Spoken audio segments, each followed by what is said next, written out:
Hi dear students, welcome to Social Studies class.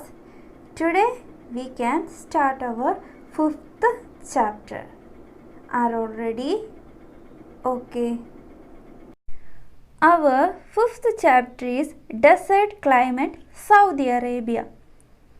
What is desert? Deserts are the dry and hot regions of the world. There are two types of desert, cold desert and hot desert. In this chapter we are going to study about hot desert. Then in this chapter we are going to study the location of Saudi Arabia, land surface, climate, vegetation, wildlife, life of the people, etc. Okay. Deserts are the dry and hot regions of the world. They cover about a seventh of the Earth's land area. Most hot deserts are located on the western sides of the continents. The Sahara is situated in the African continent, is the largest desert in the world. The Arabian Peninsula in the southwest of Asia is the hot desert region. The Tropic of Cancer passes through it. നമ്മുടെ desert എന്ന് പറഞ്ഞാൽ hot dry ആയിട്ടുള്ള റീജിയനെയാണ് desert എന്ന് പറയുന്നത്. നമ്മുടെ എർത്തിലെ total land ഏരിയയുടെ 7th ഭാഗവും cover ചെയ്തിരിക്കുന്ന എന്താ ഡെസേർട്ടുകളാണ് ഉള്ളത്. മോസ്റ്റ് ഓഫ് ദ ഡെസേർട്ടും ലൊക്കേറ്റ് ചെയ്തിരിക്കുന്നത് കോണ്ടിനെൻസിൻ്റെയൊക്കെ വെസ്റ്റേൺ സൈഡ്സിലാണ്.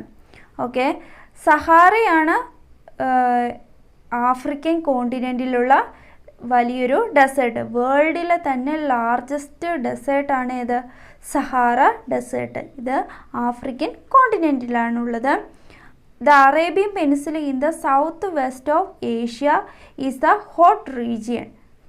അപ്പോൾ ഏഷ്യയുടെ സൗത്ത് വെസ്റ്റിൽ വരുന്ന അറേബ്യൻ പെനിൻസുല ഹോട്ട് റീജിയൻ ആണ്, ഹോട്ട് ഡെസേർട്ട് റീജിയൻ ആണ്.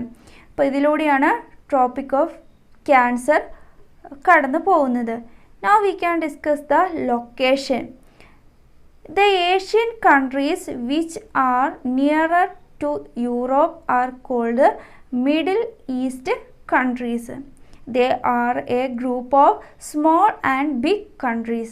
Saudi Arabia is the most important country of the Middle East. It is surrounded by seas on all three sides.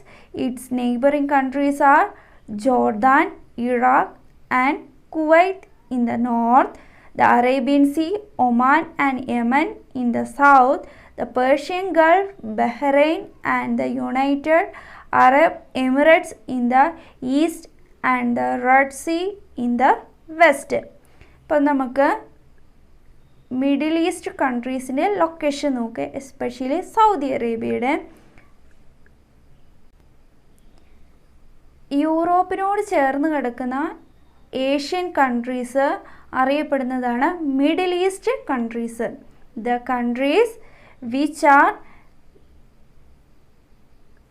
the Asian countries which are nearer to Europe are called the Middle East countries. There are a group of small and big countries. ഈ middle east കൺട്രീസിൽ സ്മോളും ബിഗുമായിട്ടുള്ള ഒരുപാട് countries ഉണ്ട്. അപ്പോൾ അതിൽ ഒരു important ആയിട്ടുള്ളൊരു middle east വരുന്ന ഒരു important ആയിട്ടുള്ളൊരു കൺട്രിയാണ് സൗദി അറേബ്യ എന്നുള്ളത്. ഇനി സൗദി അറേബ്യയുടെ നെയ്ബറിങ് കൺട്രീസ് ഏതൊക്കെയാണെന്ന് നോക്കാം. സൗദി അറേബ്യയുടെ 3 സൈഡ്സും വാട്ടറാണ് ഉള്ളത്. നിങ്ങൾക്ക് ചിത്രം നോക്കിയാൽ മനസ്സിലാവുന്നല്ലേ, സീസ് ആണ് ഉള്ളത്. ഇറ്റ്സ് നെയ്ബറിങ് കൺട്രീസ് നോക്കിയാണ് Jordan, Iraq and Kuwait in the north of the Saudi Arabia. Then Arabian sea, Yemen and Oman in the south. Persian Gulf, this blue color is Persian Gulf, Bahrain and the United Arab Emirates UAE, these are in the east, and the Red Sea in the west. Okay, once more, neighboring countries of Saudi Arabia are Jordan, Iraq and Kuwait in the north, the Arabian Sea, Oman and Yemen in the south, Persian Gulf, Bahrain and UAE, that is the United Arab Emirates in the east, and the Red Sea in the west. Okay.